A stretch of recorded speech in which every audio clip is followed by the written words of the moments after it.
नमस्कार, मैं हूं राजेश श्रीवास्तव। इन दिनों देश में एक चर्चा काफ़ी आम है कि भारत सरकार ने चीन के 59 एक ऐप हैं जिनको बंद कर दिया है, जिसके चलते माना जा रहा है कि राष्ट्रवाद का ढिंढोरा पीटा जा रहा है कि चीन के ऐप बंद करने से मानो हमने चीन से जंग ही जीत ली है। लेकिन सच्चाई यह है कि चीन के जो ऐप बंद किए गए हैं उनसे हम चीन को कोई बहुत बड़ा नुकसान पहुंचाने की स्थिति में नहीं है। ये कदम जो भारत सरकार ने आज उठाया है, ये भारत सरकार को बहुत पहले उठा लेना चाहिए था। चीनी ऐप बंद करना सरकार के लिए आज कोई बड़ा कदम नहीं माना जा रहा है। सरकार को ये कदम तब उठाने चाहिए थे जब भारत के रक्षा मंत्रालय को भारत की तीनों सैनिकों की तरफ से वायुसेना, जल सेना और नौसेना की ओर से लिखा गया था कि भारत चीन की कंपनियां अपने ऐप के ज़रिए और अपने फ़ोन के ज़रिए भारत की जासूसी करा रही हैं। जी हाँ, यह बात 2017 की है। 2017 में चीन की वायुसेना ने भारत की वायुसेना ने रक्षा मंत्रालय को एक इनपुट भेजा था जिसमें कहा जा रहा था कि भारत का हर एक नागरिक चीन कंपनी का जासूस बनता जा रहा है, जिसके चलते भारत की तीनों सेनाओं के लिए सेनाओं की ओर से आग्रह किया गया था कि भारत में चल रहे चीन के शाओमी और रेडमी के फ़ोन बंद किए जाने चाहिए थे, क्योंकि इन फ़ोनों के माध्यम से चीनी कंपनियां भारत की जासूसी करा रही हैं। लेकिन भारत के रक्षा मंत्रालय ने चीन से भारत के वायुसेना की ओर से दिए गए इस इनपुट पर कोई काम नहीं किया। आपको बता दें, पठानकोट पर जब हमला किया गया था, पठानकोट हमले को लेकर के केंद्र की वर्तमान सरकार ने बहुत सारी बातें बोली, बहुत सारे बातें की गई कि पठानकोट हमले में जिस तरह से बदला लिया गया, सारी चीज़ें हुई। लेकिन आपको बता दें, पठानकोट इनपुट के बाद जो इनपुट निकल के आया उसमें बताया गया कि पठानकोट हमले के समय जितने भी चीन जो है हमारी कंपनियों की जासूसी कर रही, हमारे रक्षा मंत्रालय की जासूसी कर रही थी, हमारे सेनाओं की जासूसी करा रही थी, और वही सारा डेटा पाकिस्तान की आईएसआई को डेटा उपलब्ध करा रही थी। जी हाँ, चीनी कंपनियों से ये डेटा निकल करके भारत के फ़ोनों से निकल करके पाकिस्तान की आईएसआई कंपनी को पहुंचा, जिसके बाद पठानकोट के हमले को अंजाम दिया गया। इस आईएसआई को सारा डेटा चीन की कंपनी ने ही उपलब्ध कराया। इसके अलावा आपको बता दें कि रेडमी फ़ोन इस समय एक ऐसा फ़ोन है जिसका सर्वर जर्मनी में है और इसको पाकिस्तान में बैठा हुआ डॉन साजिद राणा इसका सर्वर संचालित करता है। जी हाँ, जैसे ही ये एक भारत की कंपनी की ओर से एक एडवाइजरी में जारी किया गया है जिसमें कहा गया है, रा जो एजेंसी है उसने कहा है कि इस कंपनी रेडमी के फ़ोन जैसे ही ऑन किए जाते हैं वहाँ की सारी इन्फॉर्मेशन चीन की कंपनी में पहुंच जाती है, क्योंकि इस कंपनी का सर्वर जर्मनी में ज़रूर है, लेकिन इस कंपनी का जो सर्वर संचालित करता है वो पाकिस्तान का बैठा हुआ डॉन साजिद राणा है। यानी कि आप भारत का बच्चा जब रेडमी का फ़ोन, क्योंकि भारत में रेडमी के फ़ोन सबसे ज़्यादा इस्तेमाल किए जाते हैं, क्योंकि यह फ़ोन चाइनीज़ फ़ोन है, लेकिन सस्ता होने और टिकाऊ होने के चलते इसकी भारत के बाज़ारों में खासी डिमांड है। तो रेडमी फ़ोन ऑन करते ही हम अपनी बैठी एक जानकारी चीन और पाकिस्तान को मुहैया कराते हैं, जिसके बाद चीन सेना हम पर इस तरह से हावी हो जा रही है। भारत की कंपनी सिर्फ रेडमी ही नहीं, भारत की शाओमी कंपनी वह भी चीनी कंपनी है और इसी तरह की चीनी जासूसी कराई जा रही। यानी अगर हम खुले लफ्ज़ों में कहें कि हम सब चीन के जासूस हैं तो ये कोई अतिशयोक्ति नहीं होगी।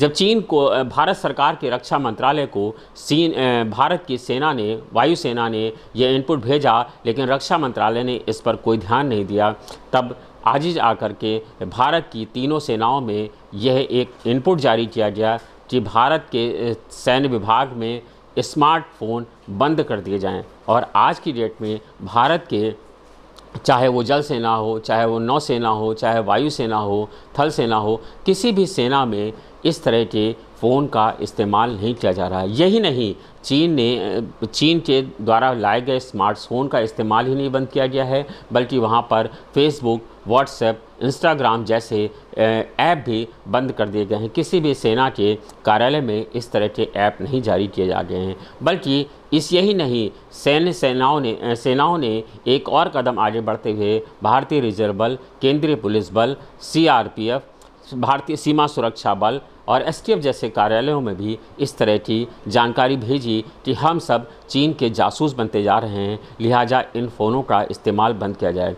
यूपी एसटीएफ ने अभी कुछ दिन पहले ही इस तरह के ऐप, यही 59 ऐप बंद करने का ऐलान अभी फौरी तौर पे अभी कुछ दिन पहले ही किया था। हालांकि भारत सरकार ने अभी 3 दिन पहले ही चीनी द्वारा कंपनियों द्वारा बनाए गए 59 चीनी ऐप को बंद किया है। आपको बता दें कि यही नहीं, भारत में एक ऐप स्मैश ऐप बहुत तेज़ी से चल रहा था। स्मैश ऐप में भारत में जब ये एक फ्री डाउनलोड होता है, गूगल के माध्यम से किया जाता है।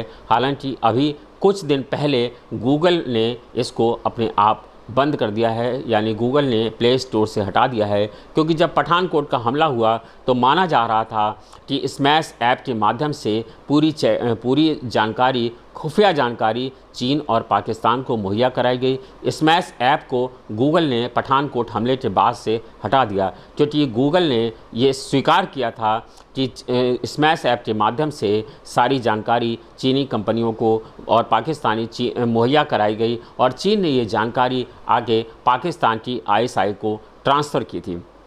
आज मैं आपसे जो बातें कर रहा हूँ वह बेहद गंभीर हैं और ये सेनाओं का एक इनपुट है, जिसको हमने गहन छानबीन के बाद इस हासिल किया है, जो हम आप तक पहुँचाने का प्रयास कर रहे हैं। हमको लगता है कि हम जिस तरह के बैठे हुए हैं, जिस तरह के अपने फ़ोनों का इस्तेमाल कर रहे हैं, यह सस्ता है इसलिए हम इसका इस्तेमाल कर रहे हैं, लेकिन आपको पता नहीं है कि जब स्मैश ऐप जब डाउनलोड किया जाता है तो स्मैश ऐप डाउनलोड करते ही आपकी करंट लोकेशन, आपकी डेटा, आपके अकाउंट नंबर, आपकी पूरी डिटेल उस कंपनी में आ जाती है और इस कंपनी को चीन का सैन्य विभाग संचालित करता है। जी हाँ, स्मैश ऐप सीधे यानी कि हम जो भी बात करते हैं, जो भी डेटा देते हैं, वह सब के सब सीधे चीन के पास पहुंच रहा है स्मैश ऐप के माध्यम से। हालांकि अब इसे गूगल प्ले स्टोर से हटा दिया गया है। आपको बता दें कि यह ऐसा नहीं कि ये सब कुछ सिर्फ केंद्र की नरेंद्र मोदी सरकार में ही शुरू हुआ। यह खेल भारत में बहुत पुराना अरसे से चला आ रहा है। 2005 से पहले का वक्त याद करिए, जब 2005 से पहले आपको याद होगा एक कंपनी थी हच वेम्पोन कंपनी जो थी, वह भारत में अपने फ़ोन को लेकर के आई थी। इस फ़ोन की भारत में खूब प्रचलन हुआ, लोग इसको फ़ोन को चला रहे थे और जब उस समय भी सेना ने इनपुट दिया और कहा कि हज कंपनी को चीन का सैन्य विभाग चला रहा है और उसमें चीन का ही सारी चीज़ें लगी हुई हैं, उसमें चिप जो पाई गई थी वह भी चीन की थी। इसी के चलते हज फ़ोन पर बहुत दबाव पड़ा और वर्ष 2005 में चीन की यह हजमी कंपनी जो हज के नाम से अपना फ़ोन चलाती थी वह भाग गई। लेकिन भारत सरकार ने कभी ये जानने की कोशिश नहीं की कि हज कंपनी अपने आप क्यों भागी, हज कंपनी की क्या वजह थी। और यही नहीं, सरकार को यह भी जानना चाहिए था कि हज कंपनी ने भारत में आखिर कैसे अपने पांव पसारे। उस समय की सरकारों ने ये जानने की कोशिश नहीं की। हज कंपनी गई तो, लेकिन वह चीनियों की तरह भारत की आंखों में धूल झोंक करके गई। चीन की कंपनी हज जब यहाँ से गई तो उसने वोडाफोन में अपना साझेदारी बना ली और वोडाफोन के माध्यम से आज भी चीन की यह कंपनी जो हज के नाम से काम करती थी वह भारत की जासूसी करा रही है। Vodafone, Xiaomi phone, Redmi phone, तीनों कंपनियों में उसकी भागीदारी है और हम अपना बैठे बैठे अपना सारा डेटा चीन की कंपनी को ट्रांसफ़र कर रहे हैं। भले ही भारत सरकार आज ये ढिंडोरा पीटे कि उसने चीन के 59 ऐप बंद कर दिए हैं, उसको इस तरह के दावा करने के बाद लगता है कि हमने चीन की कमर तोड़ के रख दी है, लेकिन ऐसा नहीं है। सिर्फ ऐप बंद करने से चीन की कंपनियों का कोई नुकसान नहीं हुआ है, क्योंकि चीन भारतीय स्तर पे, यानी कि जिस स्तर पे भारत बात कर रहा है कि हमने उसकी आर्थिक कमर तोड़ी है, यह उसका 1% का भी नुकसान नहीं है। अगर हम चीन के ऐप को बंद करते हैं तो चीन जिस तरह की आर्थिक स्थितियों में आज है, उन स्थितियों में हम उसका बहुत ज़्यादा नुकसान करने की स्थिति में नहीं है। क्यों आज भी चीन के बनाए हुए रेडमी के फ़ोन, वीवो के फ़ोन और इस तरह शाओमी फ़ोन, इस तरह के सारे फ़ोन अभी भी भारत में चल रहे हैं? क्या भारत सरकार इन फ़ोन को बंद करने की रणनीति बना रही है? क्यों भारत सरकार इस तरह के फ़ोन को बंद नहीं कर रही है, जिसके ऑन होते ही उसका डेटा पाकिस्तान के अकाउंट तक चीन पहुंचाने का काम कर रहा है? भारत यही काम है कि भारत और चीन के बीच में भारत के प्रधानमंत्री नरेंद्र मोदी सबसे ज़्यादा बार चीन का दौरा कर चुके हैं। जब भारत के प्रधानमंत्री पहली बार चीन के दौरे पर गए थे तो चीन की सरकार ने वीवो ऐप बनाया था। वीवो ऐप के माध्यम से वहां पर प्रधानमंत्री की एक एक जानकारी उस ऐप पर उपलब्ध कराई जा रही थी। तब से लेकर के वह ऐप आज तक चल रहा है। अभी कल ही उस ऐप से कुछ फ़ोटो और कुछ डिटेल्स हटाई गई हैं जो चीन सरकार ने प्रतिशोध स्वरूप हटाई है। लेकिन आपको बता दें, उस ऐप के माध्यम से जो चीन में बैठे चीन के लोग संचालित कर रहे थे, उसे प्रधानमंत्री के एक एक गतिविधियों की जानकारी थी। यानी कि वीवो ऐप में प्रधानमंत्री खुद भी अपनी डिटेल डेवलप करते थे। ये बात अच्छी है कि प्रधानमंत्री टेक्नो सेवी हैं। प्रधानमंत्री जब भी जाते हैं तो सेल्फी खींचते हैं, फ़ोटो खींचते और खिंचवाते हैं। प्रधानमंत्री ने ऑनलाइन की जितनी मार्केटिंग करनी थी, सबसे ज़्यादा मार्केटिंग ऑनलाइन की प्रधानमंत्री नरेंद्र मोदी ने ही की। चाहे वो पेटीएम के माध्यम से की हो, चाहे वीवो फ़ोन लॉन्च करने के माध्यम से किया हो। हम एक तरफ चीनी ऐप को बंद करने की बात कर रहे हैं, दूसरी तरफ चीन 15 जुलाई को वीवो ऐप की नई सीरीज़ भारत में लॉन्च करने को बेहद उत्साहित है। भारत सरकार के अखबारों में बड़े बड़े इसके इश्तिहार भी छापे गए हैं। ऑनलाइन ऐप लगातार चलाया जा रहा है। ये दुर्भाग्य ही है कि भारत में जब चीन की कंपनियां अपना फ़ोन लॉन्च करती हैं तो वो कुछ घंटे में ही आउट ऑफ स्टॉक हो जाता है। ये स्थितियां क्यों हैं? हम वैसे तो बहुत ही बड़े देशभक्त हैं, बात करते हैं देशभक्ति की। जब हम चीनी ऐप बंद करते हैं तो हमको लगता है कि हमने बहुत बड़ा कदम उठा लिया है। लेकिन क्या हम चीनी ऐप बंद करके चीन की जासूसी के जद से बाहर हो गए हैं? नहीं, पूरी तरह से हम आज भी चीन के कब्ज़े में ही हैं। भारत का हर तीसरा नागरिक चीन की जासूसी का काम कर रहा है। जी हाँ, जब मैं आज ये बात कर रहा हूँ तो शायद आप लोगों को ये बात समझ में ना आए, लेकिन हम निश्चित रूप से चीन के जासूस बनकर काम कर रहे हैं, क्योंकि हमारी लोकेशन, हमारा डेटा, हमारा बैंक, सारी चीज़ें, एक एक इन्फॉर्मेशन पाकिस्तान का बैठा हुआ साजिद राणा, जो वहाँ का डॉन है, वो संचालित कर रहा है रेडमी फ़ोन को। रेडमी फ़ोन का सर्वर जर्मनी में है, लेकिन उसको संचालित चीन का, पाकिस्तान का साजिद राणा कर रहा है।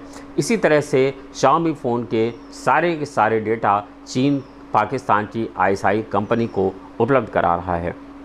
भारत के प्रधानमंत्री नरेंद्र मोदी लगातार इस तरह के फ़ोनों की जानकारी बंद नहीं कर रहे हैं, जिसके चलते हम लोग एक एक लोगों को जानकारी वहां तक पहुंच रही है। चीनी ऐप बंद करने से चीन की हो सकता है कुछ आर्थिक गतिविधियों पर विराम लगे और उसको कुछ नुकसान हो, लेकिन निश्चित रूप से ज़रूरत है यहाँ पर भारत में चल रहे चीन के फ़ोन को। हालांकि ये कठिन है, आसान नहीं है, क्योंकि हम चीन के मकड़ जाल में जिस तरह से उलझे हुए हैं, वहाँ पर इस तरह की बात करना कि हम चीनी मोबाइल फ़ोन से जल्दी निजात पा जाएंगे, यह आसान नहीं है। अभी प्रधानमंत्री ने 2 दिन पहले मन की बात की।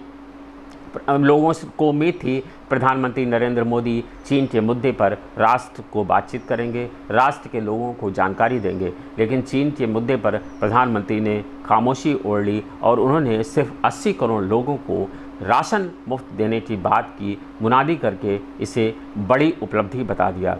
लेकिन भारत के प्रधानमंत्री को ये बताना भी होगा कि चीन के दौरे पर, चीन के मुद्दे पर हम 3 बार बातचीत कर चुके हैं। उस बातचीत का क्या हल निकला है? शायद अभी तक कोई हल नहीं निकला है। 3 बार जनरल स्तर पर बातचीत हो चुकी है और हर बार दुर्भाग्य यह है कि चीन हर बार बातचीत के बाद नए कदम उठाता है। पहली बार बातचीत हुई, उसके बाद गलवान घाटी पर चीन ने अपने सैनिक बढ़ाए। दूसरी बार जब बातचीत हुई, उसके 24 घंटे के अंदर चीन ने भारत के 20 सैनिकों को शहीद किया। आज जब तीसरी बार बात हुई, यानी कि परसों रात में 12 बजे तक बातचीत चली, 9 घंटे तक चली बातचीत का असर ये हुआ कि कल चीन ने वहाँ पर 20,000 से ज़्यादा सैनिक तैनात कर दिए हैं। चीन ये सब बता करके, या चीन इस तरह के कदम उठा करके क्या भारत का मनोबल तोड़ना चाहता है, क्या काम करना चाहता है, यह विचार करने की योग्य बात है। चीन कंपनियां भारत के प्रधानमंत्री, भारत के पीएमओ की ये सेना का स्टाइल था। सेना का एक डेकोरम होता है कि सेना ने अपने यहाँ से फ़ोन को पूरी तरह से प्रतिबंधित कर दिया। आज की डेट में वहाँ पर कोई स्मार्टफोन नहीं चल रहे हैं, कोई ऐप नहीं चल रहा है, चाहे वो फेसबुक हो, व्हाट्सएप हो, इंस्टाग्राम हो, किसी तरह के स्मैश ऐप, वीवो चैट, इस तरह के जितने भी एप्लीकेशंस थे, सब सेना ने पठानकोट हमले के बाद से बंद कर रखे हैं। चीन से इस तरह के ऐप को भारत के सेना मंत्रालय ने, भारत के सैन्य विभागों ने अपने आप बंद कर दिया, सीमा सुरक्षा बल ने बंद कर दिया। लेकिन भारत का पीएमओ क्या इस तरह का डेकोरम मेंटेन कर सकता है? भारत के पीएमओ की ही बात क्यों, भारत के रक्षा विभाग, भारत के अन्य विभागों में, भारत के अन्य वित्त विभागों में, सभी जगहों पर लोग इस तरह के स्मार्टफोन का इस्तेमाल कर रहे हैं। यानी भारत के बैठा हुआ हर अहम व्यक्ति इस तरह के फ़ोन का, इस तरह के चीज़ों का अहम डेटा चीन और पाकिस्तान जैसी कंपनियों को पहुंचाने का काम कर रहा है। इसलिए हमें सतर्क होने की ज़रूरत है और आवाज़ ये उठानी है, अगर भारत के प्रधानमंत्री के स्तर पर ये फ़ोन नहीं बंद किए जा रहे हैं तो कोशिश हमको, आपको, सबको करनी होगी, क्योंकि किसी भी पहल के लिए सरकार का दृढ़ इच्छा शक्ति होना ज़रूरी है, लेकिन हमारी इच्छा शक्ति भी प्रबल होनी चाहिए कि हम चीन के बनाए हुए फ़ोनों का इस्तेमाल बंद करें। मैं आपसे यही अपील करना चाहूँगा कि आप चीन के बनाए हुए सभी फ़ोन का इस्तेमाल करिए, क्योंकि चीन की घुसपैठ जिस तरह से बढ़ती जा रही है, यह भारत के लिए दिक्कत की बात है। चीन ने हमारे सारे चीन की शक्तियां जिस तरह से बढ़ती जा रही हैं, वह भारत के लिए बहुत दिक्कत खड़ी करने वाली है। भारत युद्ध की स्थिति में भले ही चीन को पराजित कर ले, लेकिन चीन की कूटनीति के चलते, चीन की जो रणनीति है उसके चलते भारत के सभी दोस्तों को उसने हमारा दुश्मन बना दिया है। चाहे वो श्रीलंका हो, श्रीलंका कभी भारत का बहुत प्रबल साथी रहा था। श्रीलंका अभी कुछ दिन पहले एक आर्थिक परेशानी में घिरा हुआ था, उसने भारत से अपील की थी कि वह उसकी मदद करे, लेकिन भारत ने श्रीलंका की आर्थिक स्थितियों के मामले में मदद नहीं की और चीन ने उसको मदद उपलब्ध कराई, और उस मदद के बदले चीन ने उस हिस्से को, एक बड़े हिस्से पर अपने कब्जा कर लिया और वहाँ से वह भारत के बिल्कुल करीब आ गया है। नेपाल, जो भारत का मित्र कहा जाता था, वहाँ पर भी चीन ने अपनी अराजक स्थितियाँ बना ली है और अब नेपाल पर निरंकुश तरीके से चीन का कब्जा हो गया है। तो नेपाल, चीन, श्रीलंका, यही स्थिति कमोवेश भूटान की है। भूटान में आज जितने सैनिक भारत के हैं, उससे कहीं ज़्यादा संख्या में भूटान में चीनी सैनिक अपनी घुसपैठ बना चुके हैं। यानी कि चाहे वो भूटान हो, चाहे वो नेपाल हो, चाहे वो श्रीलंका हो, पाकिस्तान और चीन दोनों हमारे दुश्मन तो हैं ही। यानी ये सारे चारों तरफ से चीन ने जो रणनीति बनाई है, उसके तहत वह भारत पर एक कूटनीतिक दबाव बनाने में सफल हो गया है। भारत के प्रधानमंत्री नरेंद्र मोदी यूँ तो कई विदेश दौरे कर चुके हैं, लेकिन इस मामले में, चीन के मामले में उनकी कूटनीति अभी तक दिख नहीं रही है। हालांकि भारत के प्रधानमंत्री ने अब इस मामले में अपील की है और वह लगातार कोशिश कर रहे हैं कि इस तरह की चीज़ों को रोका जा सके। इस क्रम में उन्होंने अभी फ़िलहाल चीन के 59 ऐप बंद किए हैं, लेकिन ये ऐप बंद करना उसी तरह से नाकाफ़ी है जैसे ऊँट के मुँह में जीरा।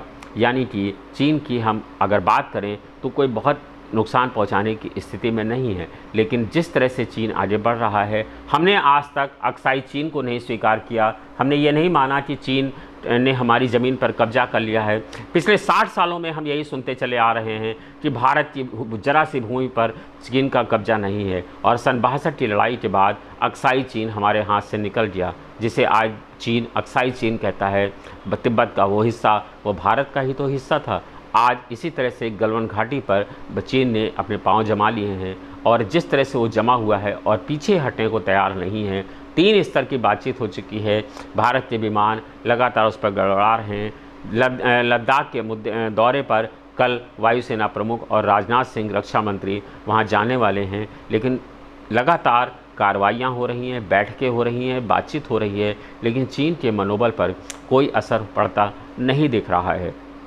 ऐसे में भारत के हर एक नागरिक का दायित्व है और कर्तव्य है कि वो रेडमी, शाओमी, वोडाफोन जैसे फ़ोनों का इस्तेमाल ना करें और चीन की जासूसी करने से हम बच सकें, क्योंकि हम नैतिक अनैतिक किसी भी रूप में या जाने अनजाने किसी भी रूप में चीन के जासूस ही बनकर रह गए हैं।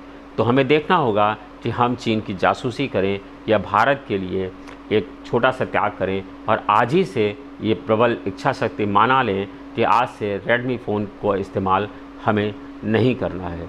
धन्यवाद, शुक्रिया।